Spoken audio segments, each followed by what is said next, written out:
partage tout de suite mon écran et je suis à vous. Alors, nous y voilà. Alors, je vous propose de me suivre dans un premier temps, effectivement, pour explorer les racines américaines du fact-checking. Le fact-checking, ou la vérification en français, évidemment, est une pratique journalistique qu'on connaît bien parce qu'elle est à la mode. Je voudrais, avec vous, essayer de voir ce qu'elle a d'intéressant et ce qu'elle a aussi donc d'historique, en particulier dans ce côté américain.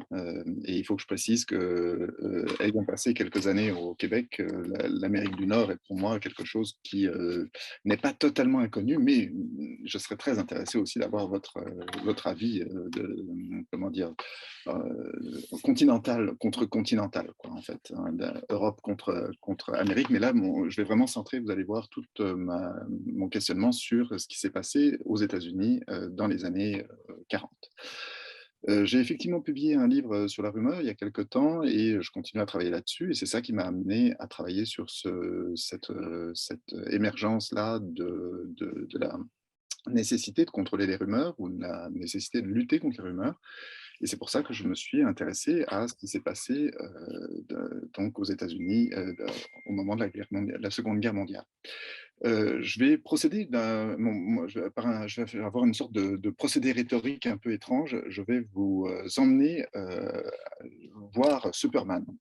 Superman parce que, alors bon, évidemment, là, j'en profite pour faire une petite révision rapide. C'est un super-héros qui est né en 1938. Comme là, je vous ai parlé de la Seconde Guerre mondiale, il y a un rapport, c'est-à-dire que tout d'un coup, Superman, qui est né en 1938, qui est très populaire, très rapidement, va m'intéresser. Pourquoi? Bah, parce qu'un jour, dans un des épisodes qui s'appelle La vilainie de la voix, The Villainy of the Voice, qui est publié entre 1942 et 1943 dans les journaux de tous les États-Unis en général, puisque vous savez peut-être que les comic strips, les petites bandes dessinées étaient publiées par abonnement. Enfin, les journaux s'abonnaient à un éditeur et chaque jour, ils recevaient une bande dessinée. C'est pour ça qu'on appelait ça un comic strip. Ce qui va évidemment être pour moi important, et c'est pour ça que je me permets de commencer ma présentation par ce petit écart, c'est l'audience, l'auditoire de cette bande dessinée Superman, comme toutes les autres.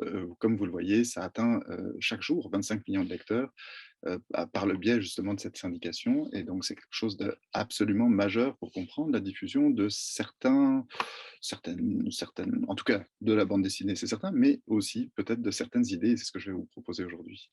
Alors là, je vous donne un exemple. Dans ce journal-là, le Omaha World Herald, il y avait une série de 8 bandes dessinées quotidiennes. Et la deuxième, c'était Superman. Et donc, je vais me permettre de vous montrer quelques petites bandes qui sont extraites de cette série-là, de cet épisode numéro 24. Ça commence de manière très classique, hein. Enfin, on n'est pas au début de l'épisode, hein, on est à peu près au premier quart. Clark Kent, qui est donc, pour ceux qui l'ignoreraient encore, qui est le double ou qui est Superman, enfin qui est Superman dans le civil, rejoint, ou plutôt va au restaurant avec Lois Lane, son amoureuse. Ils auront des choses à partager ensuite. Et Superman est plutôt ravi et donc essaye d'engager une conversation, mais il se fait couper tout de suite par Lois Lane qui lui dit: mais non, attends, j'écoute ce qui se passe à côté. Et ce qui se passe à côté, c'est deux personnes, un couple qui s'en va et l'homme est furieux. Il dit: je me rappelle maintenant que j'ai entendu dire que les conditions d'hygiène dans leur cuisine sont extraordinairement mauvaises. Et là, évidemment, le sang de Lois Lane ne fait qu'un tour, elle sent le scoop et elle se précipite pour le publier. Raté, le lendemain, on a le directeur du restaurant qui se retrouve à la rédaction du journal et qui se plaint que c'est un mensonge, naturellement. Et là, intervient un homme qui ne nous a pas encore été présenté, mais qui se présente, vous le voyez, sans phare, et qui se présente comme: «Bonjour, je suis un agent des services secrets de l'armée. Auriez-vous l'amabilité, mademoiselle Lane, de me dire où et quand vous avez entendu cette rumeur?» Et là, sans aucune précaution, on est plongé dans un univers de guerre, Alors, il se trouve que c'est la guerre aux États-Unis depuis presque un an. Il y a effectivement donc peu d'ambiguïté sur la possibilité qu'intervienne dans une diégèse, dans une histoire comme ça racontée une bande dessinée. C'est pas totalement étonnant, mais quand même, jusque-là, il n'y avait pas dans l'épisode d'éléments des forces armées. Alors l'histoire continue et elle va surtout m'intéresser parce qu'à un moment, donc là, vous allez le voir, Clark Kent interroge le fameux agent secret en disant: «Ah ah, c'est une menace, donc vous êtes en train de nous dire que c'est, les forces de l'Axe», hein, ce qu'on appelait les nazis plus les fascistes italiens plus les Japonais sont à la source de cette rumeur. Et il emploie le mot lies, enfin le mot mensonge dans un premier temps, et puis assez rapidement, il va dire qu'est-ce que vous penseriez de lancer une clinique des rumeurs dans le Daily Planet. Daily Planet, c'est le journal de Clark Kent et de Lois Lane, et le rédacteur en chef répond mais c'est une excellente idée. Qu'à cela ne tienne, Clark Kent se met immédiatement, comme vous le voyez dans la petite image de gauche, à rédiger sa chronique dans la clinique des rumeurs. Et nous voilà plongés donc dans l'univers des rumeurs. Et le mot rumeur n'était pas abordé. Enfin, c'est pas comment dire, un épisode qui est centré sur les rumeurs. Simplement, tout d'un coup, dans une activité journalistique quasi normale, Clark Kent se met à rédiger une chronique dans la clinique des rumeurs. La clinique des rumeurs est quelque chose d'intéressant, évidemment, puisque pour moi, tout d'un coup, je me dis, tiens, c'est bizarre. Moi, je connais la clinique des rumeurs et c'est pas du tout quelque chose de fictionnel. Alors là, après, dans l'épisode, là, je mets encore quelques petites images, mais histoire de terminer mon truc. Là, en gros, vous le voyez, le rédacteur en chef est très content de la chronique rédigée par Clark Kent, le félicite, mais il y a dans le noir une main qui froisse le journal et c'est la main du méchant. Or, le méchant s'appelle The Voice dans cet épisode. S'il n'y a pas un rapport entre The Voice et la rumeur, effectivement, on pourra y revenir, mais là, honnêtement, ce n'est pas mon objet. Alors, là où mon sang n'a fait qu'un tour, c'est lorsque je me suis dit que Superman venait donc de donner un coup de pouce incroyable avec ses 25 millions de lecteurs à cette fameuse clinique des rumeurs qui n'est absolument pas une œuvre d'imagination, qui existe effectivement, mais qui n'existe pas depuis longtemps. Là, l'épisode de Superman, il a été diffusé à partir de décembre 42. Les petites images que je vous ai montrées, elles ont été probablement diffusées au début de l'année 43. Donc là, ça fait à peine un an. Vous voyez que cette chronique réelle, cette fois-ci, elle est tout à fait réelle, existe. Elle s'appelle bien The Rumor Clinic, la clinique des rumeurs. Et elle paraît dans un journal qui est pas très connu, un petit quotidien de Boston, le Boston Herald. Pourquoi je dis petit? Bah, parce que quand on fait une analyse d'audience, il y a 4 quotidiens à Boston, c'est le plus petit, derrière 3 autres. Donc c'est pas tout à fait, comment dire? C'est pas péjoratif. Ce qui est très étrange finalement, c'est que parmi les 4, le Boston Herald existe encore avec le Boston Globe, alors que les 2 autres qui étaient plus gros sont morts. On est en pleine Seconde Guerre mondiale et cette rubrique qui s'appelle The Rumor Clinic va effectivement surgir à peu près de nulle part le 1er mars 1942. Et elle va être publiée toutes les semaines. Alors c'est bien publié dans un quotidien, mais c'est dans le numéro du dimanche du quotidien, le Sunday Herald. Et donc c'est en fait une sorte de rubrique hebdomadaire dans un quotidien. Et pendant un an et demi, il va y avoir une publication totalement régulière et puis ça va s'arrêter en décembre 1943. Alors à quoi ça ressemble?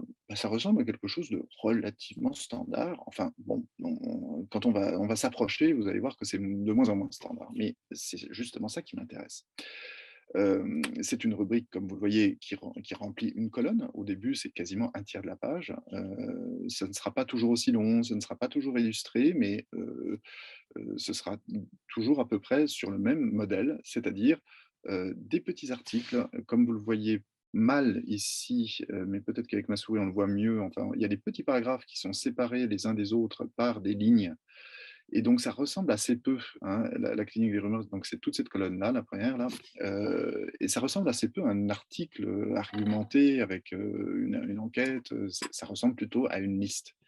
De fait, si on se rapproche et donc là, regardez, je me rapproche, je peux, arriver à montrer que cette rubrique est fabriquée avec une rhétorique tout à fait étrange. Une rhétorique journalistique, normalement, c'est on apprend à écrire, hein, en journalisme, il y a des règles et ben là, on y échappe, clairement.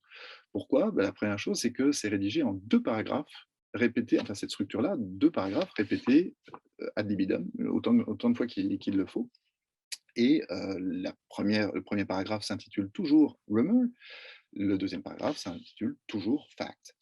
Là, je vous prends un exemple, donc, un parachute a été vu en train de tomber dans 3 quartiers différents de notre ville, dit la rumeur, en tout cas telle qu'elle est rapportée dans le journal et juste après, on a le démenti ou la réfutation, intitulé Facts et on a le bureau des relations publiques de l'armée de terre à Boston déclare: «Non, non, non, on a enquêté sur des signalements de ce type et aucun n'était fondé sur des faits. Ce qui a pu sembler être un parachute, était en fait une cible de remorquage larguée par un avion».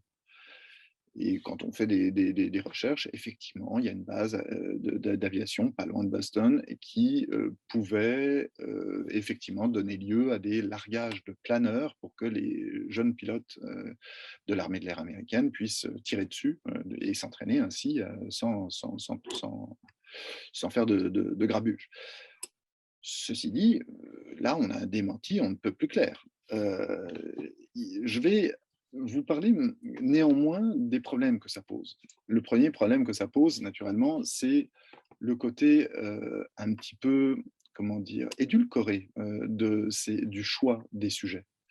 Le choix des sujets, là je vous en donne 4, 4 têtes de rubrique, où il y a donc effectivement dans le sous-titre, dans le chapeau, il y a quelques détails sur les sujets qui étaient abordés à l'intérieur. En gros, ils prenaient dans le chapeau parmi les rumeurs, il y en avait à peu près, en gros j'ai calculé, il y avait 6 rumeurs et 6 démentis par semaine. Donc là, quand ils en mettaient une en évidence dans le chapeau, c'était une qui était plus importante que les autres ou éditorialement plus attractive, je ne sais pas. Alors, pourquoi je dis que c'est édulcoré? C'est que si on regarde la thématique des rumeurs qui sont choisies par la rumeur clinique, la clinique des rumeurs, eh bien, on s'aperçoit que c'est, des sujets, alors qu'on est en pleine Seconde Guerre mondiale, des sujets qui sont pas anodins, mais disons, en tout cas, pas à la hauteur de l'événement.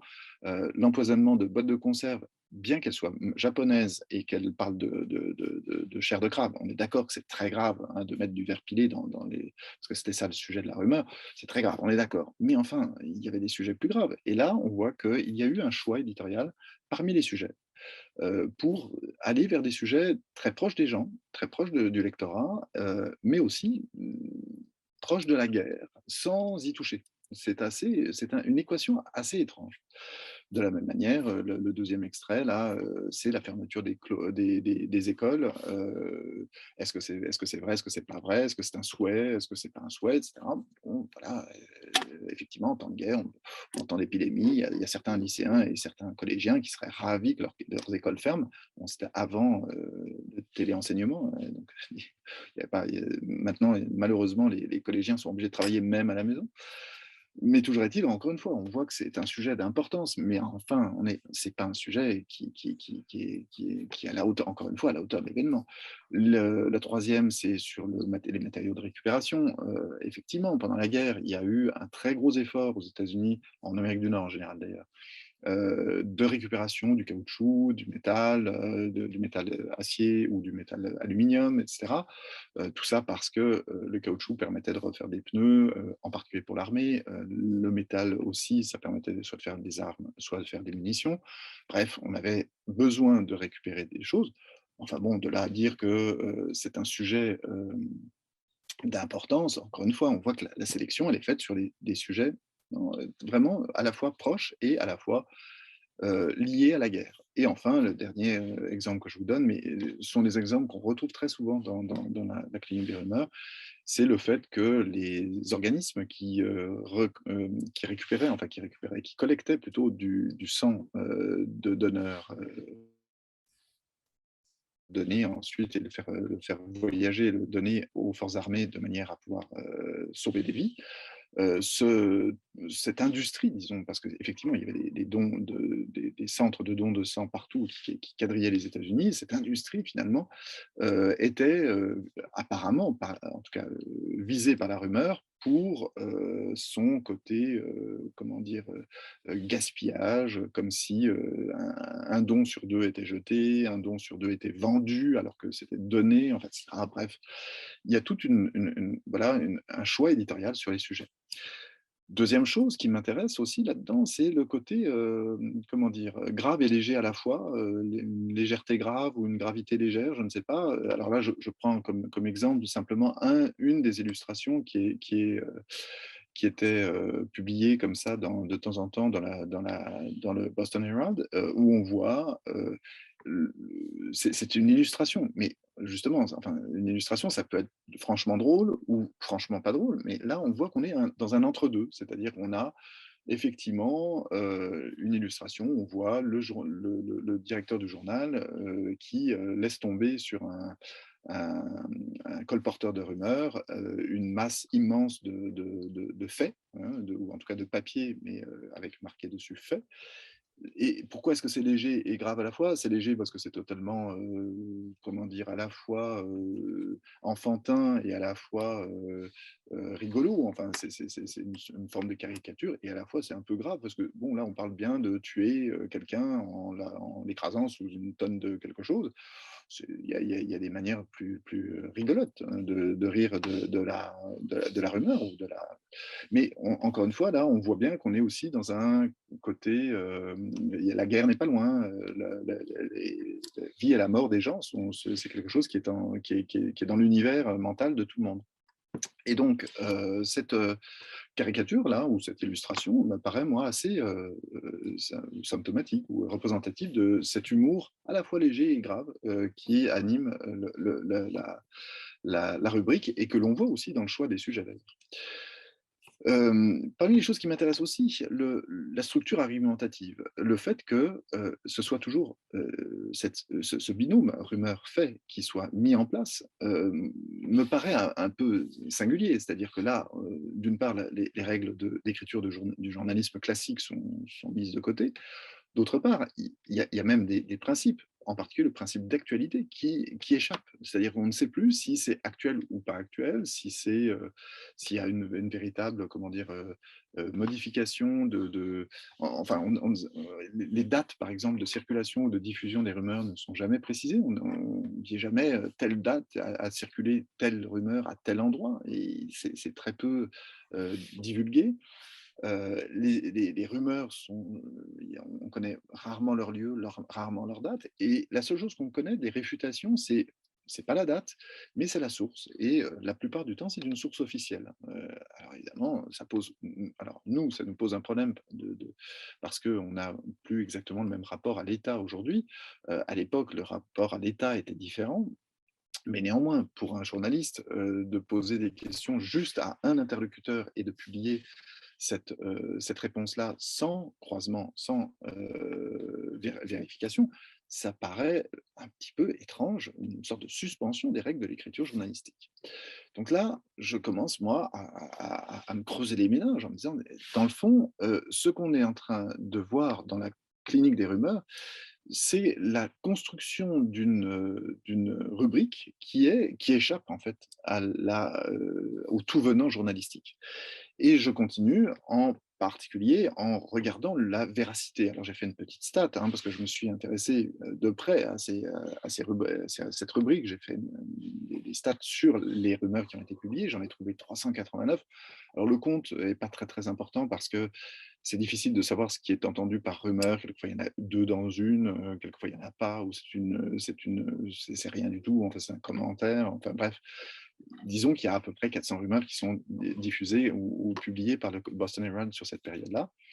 Euh, Quand j'essaye de voir les réfutations qui sont faites, elles sont faites quasiment systématiquement pour dire que c'est faux. Mais il y a effectivement, sur les 400, il y en a une quinzaine qui sont classées vraies. Il y a une quinzaine de rumeurs qui sont classées comme d'intérêt en tout cas, et qu'on ne peut pas les catégoriser comme rumeurs fausses, ce qui pose évidemment à nouveau un problème de sémantique. C'est-à-dire si on commence à parler de mensonges vrais et de vérités mensongères, ça complique tout. Euh, alors, on a quelques infos sur la fabrication de cette clinique des rumeurs, en particulier sur le fait qu'il y a bien au Boston Herald une volonté de faire des coups. Comme si, comme c'est l'outsider, c'est le petit quotidien qui doit manger les autres. Eh bien, ils sont bien obligés de faire des coups. Et, enfin, ils sont pas bien obligés. En tout cas, c'est leur politique éditoriale. Et ils y sont habitués. Donc, c'est pas tout à fait étonnant de voir dans ce journal-là une rubrique comme ça, comme celle-là, qui est un peu du jamais vu. Enfin, quand elle est sortie, tout le monde s'est intéressé à cette rubrique-là. C'était stupéfiant.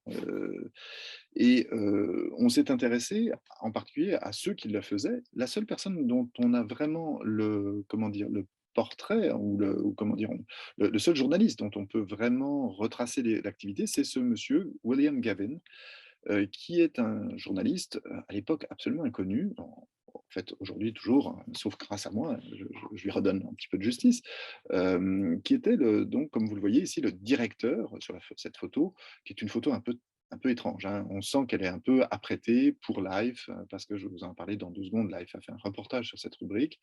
La photo, probablement son journal, enfin, c'est rare d'avoir une aussi grande, comment dire, petite étiquette, une grande étiquette sur son bureau dans tous les jours, c'est un peu étrange.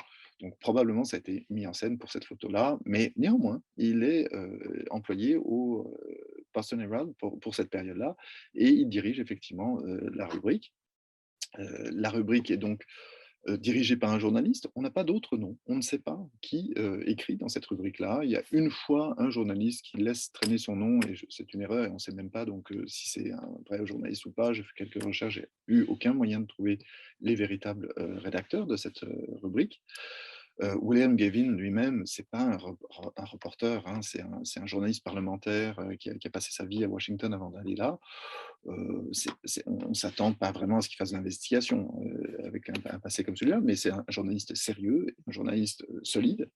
Et puis, la seule chose qu'on sait en fait de cette rubrique, c'est qu'il y a une approbation sur chacune des rubriques. En bas, il est marqué: la rubrique est approuvée par le Comité de salut public du Massachusetts, qui est une étrange instance de Public Safety Committee.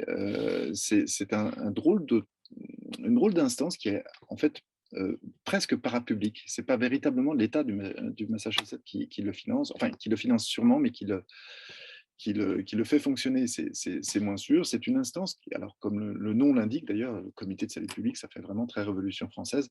De fait, il y a des racines qui remontent jusqu'à la Révolution française, puisque ça fait partie des comités de citoyens qui ont été mis en place au moment de la Révolution américaine et donc de la Révolution française, puisque ça s'est fait dans un mouchoir de poche, tout ça. Ce sont des structures qui ressurgissent de temps en temps quand il y a une crise. De fait, au moment du Pearl Harbor, peu après, ce comité de salut public a été donc remis au goût du jour par un décret, et il a fonctionné pendant quelques années, enfin, jusqu'à la fin de la guerre, en parallèle à d'autres institutions que sont les institutions classiques, hein, de protection civile, etc. Alors, ce qui est très étonnant, c'est que très rapidement, cette rubrique, mais je vous l'ai déjà évoqué, a connu, disons, a attiré l'attention. Et à l'attention de qui? Mais des collègues. Des collègues, alors là, je vous ai parlé de Superman, mais pas seulement. Je vous ai parlé de Life, et là, je peux vous dire aussi que The Reader's Digest, qui était quand même un immense magazine, donc Life, c'était 4 millions ou 5 millions de lecteurs, Reader's Digest, c'est 3 millions de lecteurs, c'est énorme. Et même The March of Time, qui est la grande émission d'actualité de l'époque, et qui faisait aussi des millions de vues. Alors, pour le coup, on pourrait le dire comme ça, puisque c'était des actualités filmées qui étaient diffusées dans les cinémas tout autour des États-Unis et du Canada aussi, hein. Le March of Time était très, très bien distribué au Canada. Et donc, c'est une véritable, comment dire, focus, un éclairage incroyable qui est projeté sur la clinique des rumeurs. Et ça a un effet tout étrange, mais un effet journalistique, c'est que dans plein de quotidiens des États-Unis et même du Québec, on trouve des reprises du dispositif. C'est-à-dire qu'on va voir apparaître dans le Daily News de Chicago, dans le Plain Dealer de je ne sais plus où, Philadelphie, je crois, ou dans tous ces journaux qui vont se mettre à faire exactement la même chose que le Boston Herald, c'est-à-dire une chronique avec la même structure, rumeur fait, rumeur fait, et à tel point d'ailleurs qu'ils vont s'échanger les rubriques et la plupart du temps, ils vont republier ce qui a été publié dans le Boston Herald. Alors, pour les Québécois parmi nous, il y a quelques quotidiens connus ou inconnus, Le Soleil de Québec, La Presse de Montréal, mais aussi le Lingot, hein, du Saguenay, n'a pas eu le succès qu'il a mérité puisqu'il a disparu depuis, alors que les deux autres existent encore. Alors évidemment, je vais prendre un petit peu de temps pour conclure. Alors vous allez voir que ma conclusion, elle est longue comme le bras, parce qu'en fait, il y a plein de questions qui émergent à partir de ce moment-là.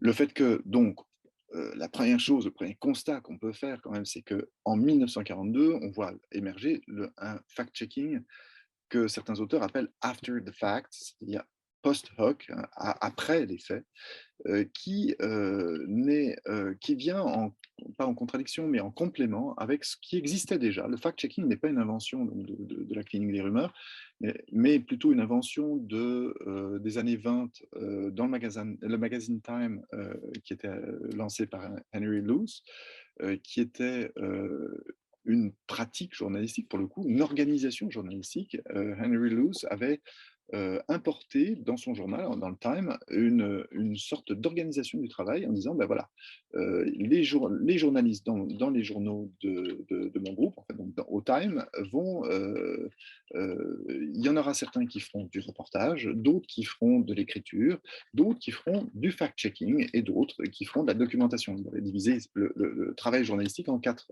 postes. Et donc, l'un des postes, c'était le fact-checking. Mais c'était un fact-checking avant publication. Et là, on voit que 20 ans plus tard, on a une sorte de fact-checking après publication. C'est une fois que les rumeurs ont été soit publiées, soit dites dans l'espace social, soit prononcées par des journalistes, eh bien, le fact-checking peut passer et la clinique des rumeurs peut émerger, en fait, peut faire son travail. Première chose, donc fameuse. Deuxième chose, évidemment, c'est que la clinique des rumeurs, à ma connaissance, c'est la première institution à faire ça de manière systématique, naturellement. Bien sûr qu'il y avait des démentis, bien sûr qu'il y avait même d'ailleurs des demandes de prise de parole, parce que dans le droit américain, comme dans le droit français, on a le droit à ce qu'on appelle le droit de réponse, hein, évidemment, donc c'est tout à fait entendu, mais qu'il y ait une rubrique consacrée à cela, différente de la lettre des lecteurs, le courrier des lecteurs, c'est quelque chose qui est singulier et que je pense être donc relativement important à traiter, parce que c'est, en tout cas, à ma connaissance, la première institution à faire ça. Et évidemment, ça pose des tas de problèmes. D'abord parce que je n'ai pas le temps et ça mériterait beaucoup plus de temps d'ailleurs, mais de parler des rapports entre cette rubrique-là et l'État du Massachusetts. Le fameux comité de salut public, là, bien que ce ne soit pas une institution totalement publique, elle est financée par l'État. Et donc, il y a un rapport entre les deux. Et en fait, quand on creuse, on en trouve un. Même chose avec l'État fédéral. Washington, quand il voit arriver en 1942, alors que c'est la guerre, une bande de journalistes, enfin une bande, quelques journalistes qui se mettent à faire du fact-checking ou en tout cas de l'information de guerre, même si c'est de l'information, comme on a vu, un peu édulcorée, c'est de l'information de guerre. L'État fédéral, ils ne sont pas totalement d'accord et ils vont intervenir. Et donc, pour ça, il faudra creuser parce que, en fait, les rapports sont très rapidement conflictuels avec l'État fédéral. Et évidemment, il faut écrire cette histoire parce qu'elle n'a pas encore été écrite. Et je vous dis vulgache ça tout de suite. Je termine donc un ouvrage là-dessus. Donc, normalement, dans quelques temps, vous pourrez lire les détails que je n'ai pas eu le temps de traiter ici. Et en particulier, ce qui m'intéresse, c'est ce que fait de cet événement-là l'ouvrage The Psychology of Rumor, ou plutôt l'auteur de cet ouvrage, qui est Gordon Allport. Pour ceux qui sont en Europe, ce n'est pas un nom très très connu. Pour ceux qui sont en Amérique du Nord, c'est un nom un peu plus connu parce que c'est un des grands psychologues de la tendance humanistique aux États-Unis, et il a été vraiment célèbre. Alors, pas seulement pour ce bouquin-là, mais aussi pour ce bouquin-là. Et ce bouquin-là a donné énormément de légitimité à l'objet rumeur. Donc, je peux dire d'une certaine manière que moi-même, j'en ai profité, puisque je me suis permis de traiter la rumeur comme un objet scientifique, comme un objet universitaire. Donc, c'est grâce à Allport. Et pourtant, Allport, là, maintenant que je m'intéresse à ce qu'il a fait, ben, il est quand même partout. Il est dans le comité de santé publique du Massachusetts. Quand on creuse un peu, c'est pas totalement public, mais quand on creuse un peu, on voit qu'il en est membre. Et mieux que ça, il est membre d'un comité éditorial du Boston Herald. Et donc, on peut penser que il y a quelque chose autour de Gordon Allport, non pas comme un acteur véritable de la rubrique. Je ne pense pas qu'il ait jamais écrit aucune rubrique, aucun article. En revanche, il est fort probable qu'il a eu une action, comment dire, facilitante, en tout cas, dans cette rubrique-là. Je m'intéresse aussi à cette rubrique-là, évidemment, pour ce qu'elle a de postérité. Aujourd'hui, si on parle de fact-checking, c'est probablement à cause de cette clinique des rumeurs, ou plutôt, si on a la clinique des rumeurs, aujourd'hui, enfin, n'existe plus, hein, évidemment, même le terme, la clinique des rumeurs, a disparu. En revanche, le mot fact-checking reprend une activité qui est très similaire. Là, j'ai pris quelques exemples, hein, à la fois anciens, en 1991, tout début d'Internet, et à la fois moderne, avec Crosscheck de Google, ou des choses dans le monde ou dans Libération. Mais les rubriques de fact-checking d'aujourd'hui reprennent exactement les mêmes, comment dire, les mêmes pratiques qu'en 1942. Et évidemment, si c'est les mêmes pratiques, c'est les mêmes problèmes. D'une part parce que les moyens d'investigation de ces rubriques-là, la plupart du temps, sont extrêmement limités. Il y a quelques journalistes derrière, mais il n'y a pas une équipe, et ils n'ont pas le temps, et ils n'ont pas très peu de budget. Donc finalement, c'est un peu info contre info. Ils vont aller téléphoner, ils vont aller éventuellement recueillir une info ou une autre, mais ensuite, il n'y a pas une véritable enquête qui est faite. Leur approche est du fait, la notion de fait est souvent très très positiviste. Hein. C'est un peu vache, hein, ce que je dis, mais en disant, en tout cas, très appliqué. C'est fait contre fait, et donc on a l'impression que la négociation ou l'évaluation s'arrête là. En fait, c'est vrai ou c'est faux parce qu'on a trouvé un autre fait, un fait qui contredit, etc. La structure RUMAFET est toujours très respectée, étonnamment, encore aujourd'hui, et cette trivialité dont je faisais état déjà en 1942. Alors bon, c'est pour ça que j'ai mis un exemple pour vous faire sourire aussi. Est-ce que je peux mettre mon pot de yaourt au tri sélectif? Et donc ça, c'est un des sujets d'une rubrique de fact-checking publiée en 2018. Bon, on voit bien que c'est bien un sujet sur lequel il peut y avoir des croyances, mais enfin bon, c'est pas un sujet non plus d'importance. C'est toujours cette fameuse, enfin d'importance, si c'est important. Hein, et vous savez que d'ailleurs les rubriques enfin les pots de yaourt, ça se gaspille, c'est horrible en termes de récupération. On peut quasiment que les faire brûler, on peut pas les récupérer. Alors c'est pour dire comme c'est important. Mais bon, néanmoins, si on parlait vraiment d'écologie, peut-être qu'il y a des sujets plus graves. Mais là, voilà, typiquement, encore aujourd'hui, on a un petit peu cette facilité à traiter dans les rubriques de fact-checking de l'actualité, ou plutôt pas encore de l'actualité, parce que là, vous voyez aussi que ce n'est pas un sujet hyper actuel, hein, c'est un sujet qui pourrait être traité en 2018, mais encore aujourd'hui, ce n'est pas de l'actualité chaude, c'est autre chose.